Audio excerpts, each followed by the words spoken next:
Let's take a look at the Garmin Sport Pro. This is the newest e-collar from Garmin Tri-Tronics. Pretty excited to have this one back in the lineup. The Sport Pro is the newest version of the Tri-Tronics Sport Basic. Sport Basic is still to this day our most popular e-collar ever. And there's a reason for that. It was a very simple to use system, and it was tough, and it just covered everybody that needed an e-collar. Vast majority of our customers could use this collar and fix their issues, and it was just a great, easy to use system. Garmin has taken those cool ideas and fixed some of the things that were, in my opinion, wrong with the Sport Basic. And they've come out with a really nice collar that fits a mid-range price and gives you a lot of the features that you need, but gives you those features in a no-look operation, which is something that we really like in an e-collar. I'm not a big fan of LCD screens or having to kind of guess what I'm doing or when I'm switching dogs. I like dials and buttons and toggle switches. And that's what you've got with the Sport Pro. It's got a 10-level dial. It has toggle switches for dogs 1, 2, and 3. It's expandable up to 3 dogs. And then you've got 4 buttons which control all of the operations of the system. You have a continuous button, a momentary button, a vibe button, and a tone button. What that means is that when you're on a stimulation level, you're able to give a continuous stimulation, which continuous lasts as long as you hold the button down, or a momentary stimulation, which momentary is just a fraction of a second. Doesn't matter how long you hold the button down, you press it and it's going to stim and cut off before you can even release the button. And then you've got a button that's tone, and a button that's vibe. And that's a little unique to what we have even in some of the top line Garmin Tri-Tronics collars, in that, say on a Pro 550, if you want to use tone, you have it available all the time, but you don't have vibration all the time. You have to actually make a change on the dial to get to vibration. So for folks that use both tone and vibration, and there's some neat things that you can do using both, this gives you those features, you know, at your easy disposal. You can just press that button, it's right there sitting there for you. And so that's a nice feature. What I really like about it is the package. It's very small. It's going to fit comfortably in your hand, and it's easy to change your dials with your thumb, press your stim buttons. And so everything is just right where you need it. It's a good size. It's a 3/4 mile range system, so that's going to cover the vast majority of folks. And for the people that really aren't looking to step up to the top line Pro 550, but they want something that fits the traditional no-look operation, which the Garmin Deltas really don't, then the Sport Pro is the product for you to take a look at.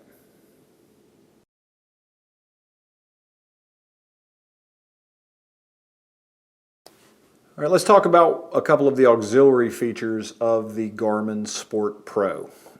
The Garmin Sport Pro uses the exact same Pro collar as the Pro 70, Pro 550. So it's their big top-of-the-line collar. And it has built-in, I call them running lights, these 2 lights here in front of the collar. It allows you to remotely turn them on and off. This can be great for a couple of situations. You walk your dog at night, you let your dog out in the backyard at night.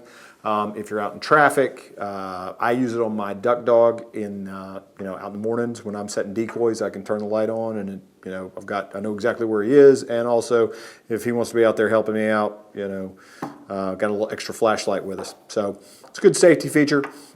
It allows you to turn it on and off from the transmitter. On the dial, there is an auxiliary position, and so turn your dial to the auxiliary position, and then this is where you have double use of some of your buttons.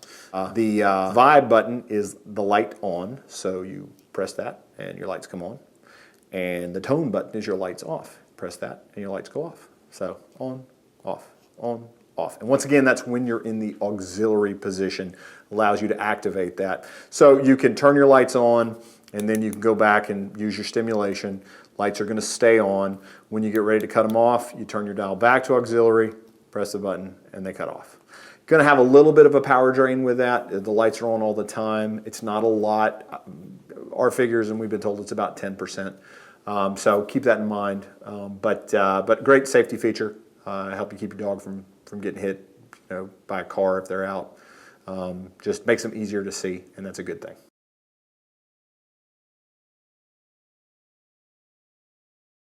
The Garmin Sport Pro also has the built-in bark limiter feature. It's a little bit different from what we have in the Delta Sport and the Pro 550, Pro 70, but go over a couple of things on it. It's actually the best of what they've done so far, in my opinion.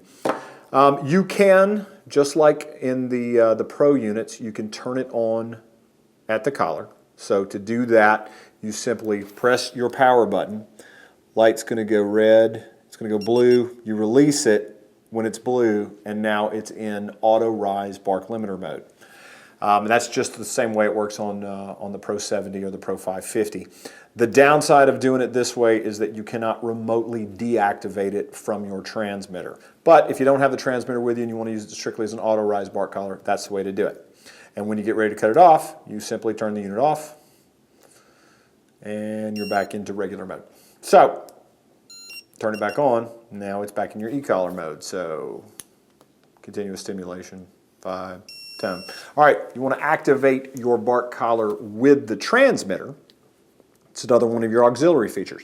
So you turn your dial to auxiliary, and now your continuous button is bark limiter on, and your momentary button is bark limiter off. And you can do a couple of different things with this. You can also set it up as a vibration bark collar, and that way when the dog barks, instead of using electrical stimulation, it's going to vibrate. It's a rare dog that's going to stop barking. You know, it's one of those things where once they get used to the vibration, it may distract them a little bit, but most dogs with serious barking problems are not going to be stopped by vibration. But you have that option if you want it. To turn that on, you go in the auxiliary mode, you turn the bark collar on, and you press the vibe button. Okay. Then you have the auto rise feature, which to turn the auto rise feature on the bark limiter on, you turn to auxiliary, you press the continuous on, and then you press bark limiter on, and now it is in the auto rise function. So that allows it to, the dog barks, it's going to give a low stem, he barks again, it's going to increase, and it's going to gradually work its way up to the top until it finds the correct level for him. For a lot of dogs, that's fine. A dog that has either a real timid dog that doesn't need a lot of stimulation to stop barking, or a real knucklehead that needs a lot of stimulation to stop barking, I find that the auto rise stuff doesn't work quite as well. So that's where your direct set comes in.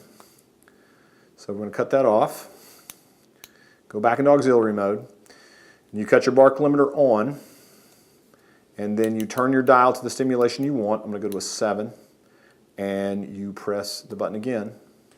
And now this bark collar is now set on a level 7. So he barks, it's going to immediately correct with a level 7. You can set any of the 10 levels. You need to kind of experiment with it, figure out what your dog needs sensitivity-wise, and find the right level for him. But to me, it's a much more versatile collar from that standpoint. Those dogs that require a higher level, I've got some of them, everybody's had a few, where you have to correct them with a high level to stop that barking. And with an auto rise, they're going to have a lot of time in there to bark to work up to that level. So I'd rather just stop the problem immediately.